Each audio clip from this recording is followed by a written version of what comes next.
One Nigerian footballer wey im name be Odion Jude Igalo, im take im mother go vacation for United Arab Emirates. This one no be UAE, UAE Dubai, and im carry am go yacht cruise. My people, make una watch this video.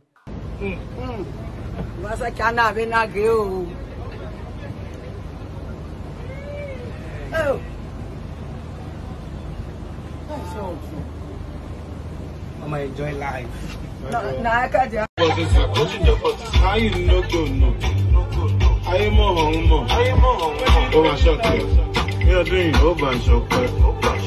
Una ye, mama enjoy life. That one as in talk am, it just sweet my body. See, nothing good pass say you make money, then the parents wey bring you come to this world, they enjoy from the money. Nothing good pass that one, oh.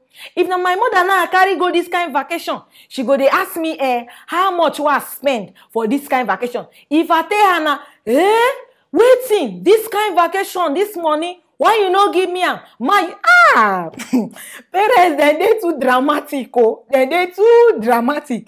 This woman now vacation don't finish, oh. Then they carry this woman go back, then put her for aeroplane. Then tell mama say, we don't dey leave UAE, oh. We dey go UAR. Una know wetin this woman talk. She talk say no, she wan dey UAE. Say if na UAR, she go visit, come back. Say up NEPA, up NEPA no dey UAE. Say na only UAR up NEPA dey. Una see wetin how NEPA dey take fall our hand. My people, make una hear this woman as she been dey talk. We are leaving UAE. We are going to UAR. You want to be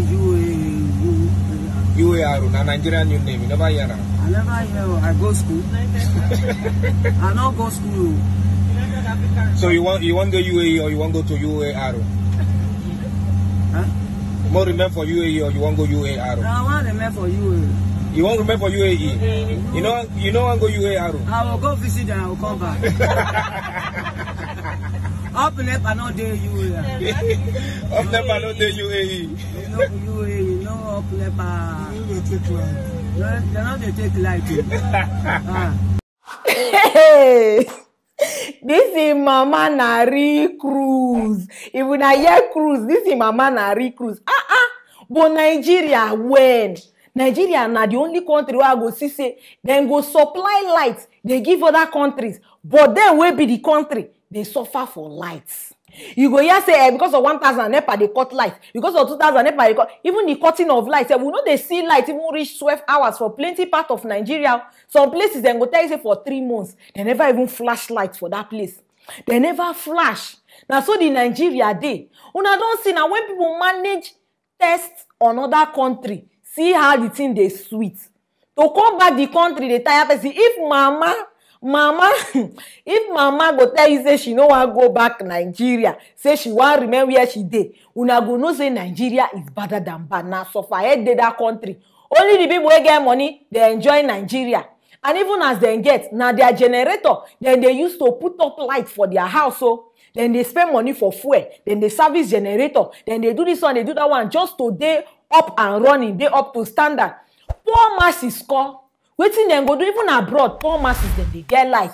The main thing na pay your light bill. Light go dey 247. You go do anything wey you wan do for the country. But Nigeria, hey, before you go plug your charger, dem don take light. If you no get power bank for Nigeria, e be like you don already write your certificate say you no wan enjoy for maybe you use your phone do anything. If you no get power bank for Nigeria, I pity you. Other countries then go get power bank only for critical situation, but Nigeria every day na critical situation because of say waiting light no dey the country. Una don see people wey manage comot from the country to come back na war. Even people wey manage go this Ghana wey no even far like that from Nigeria. Even people wey manage go Ghana to come back Nigeria na big problem. They no wan come back. Why? Stable light, security dey.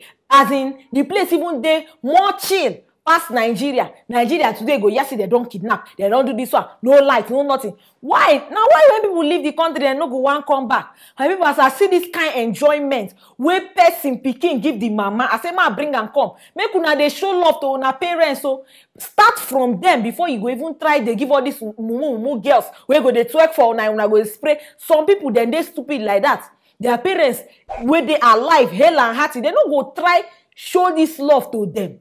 Instead, then go strip club, then go club, they spend money, they spray.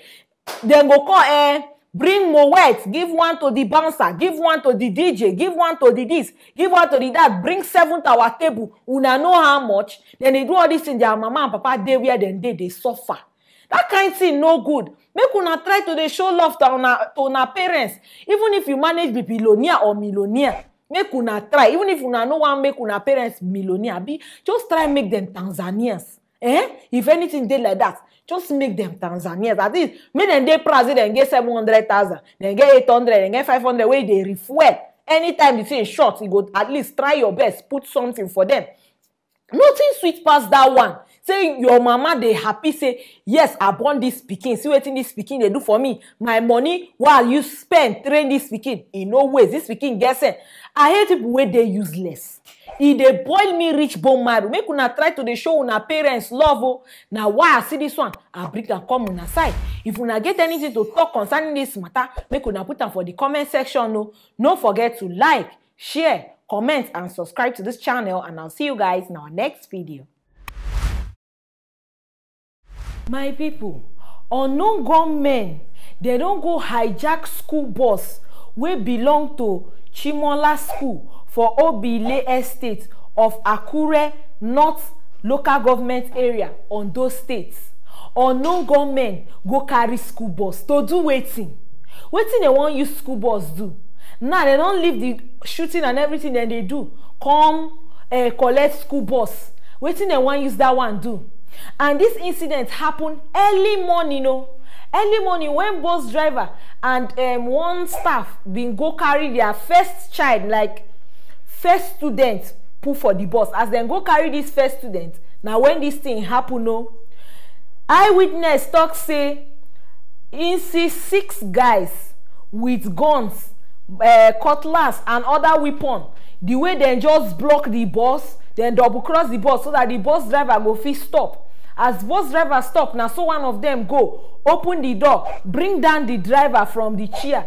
But the person, the staff where they work with the bus driver, still been there inside that bus. So now so one of the gunmen, I been an unknown gunmen, enter this driver's seat, drive the bus, come out. Others enter bike, follow that one, they go. Like this as it be so, they don't report the case so. But up till now, they still they find the attendant who have been there inside that bus with the bus driver. Like this, they don't know where she did. Now this they don't give this incident to Obaile police, but they still they on top this search. Then they find the bus, then they find the person, the worker who have been there inside that bus. See now, nobody don't see this unknown gunmen. No. I don't know whether the owner of the Chimola School don't do unknown gunmen something, or nowadays they don't they attracted to school bus. Whether now one are their own latest way now to they get money, I don't understand. If to say children they inside this school bus, I will say okay, oh, they want kidnap them, collect ransom. But this one, no student they inside, now worker. Then go tell me say that worker now $10 picking or na Dangote picking, where they carry and go like that. Nobody don't say, or when they enter the bus, they drive. They don't know say human being there inside. Because I don't understand the explanation to this kind of thing. Or no government, waiting they want to do with school bus or worker where they inside the bus. This one just tire me. This one, and they say it happen for Ondo State. Waiting they happen for that kind of place. I be on no government no another event or another thing to carry out. Now to go carry people school bus. They don't kidnap, they don't kill, they don't shoot, they don't. It be like say all the activities don't finish for their list. Now the latest thing now to go carry school bus. And this one, the school, they really then crest the name on top of this bus. So what in their intention be? Then go Omo, this one tire me as I hear am I say ma bring and come na side make una use una ear. Help me understand this kind of thing because I don't understand. as I dey here like I no understand wetin they wan use school bus do, where dem carry school bus go, where dem carry worker go, na wetin I no even fit explain. So my people, if una get anything to talk concerning this matter, make una put am for the comment section, or if una understand this thing wey happen pass me, abeg make una enlighten me, because this one weak me. I just tire, because this one I no understand. School bus, unknown government, worker, the connection no even just gel, e no even follow. So if una get anything to talk concerning this matter, make una put am for the comment section. Please don't forget to like, share, comment and subscribe to this channel, and I'll see you guys in our next video.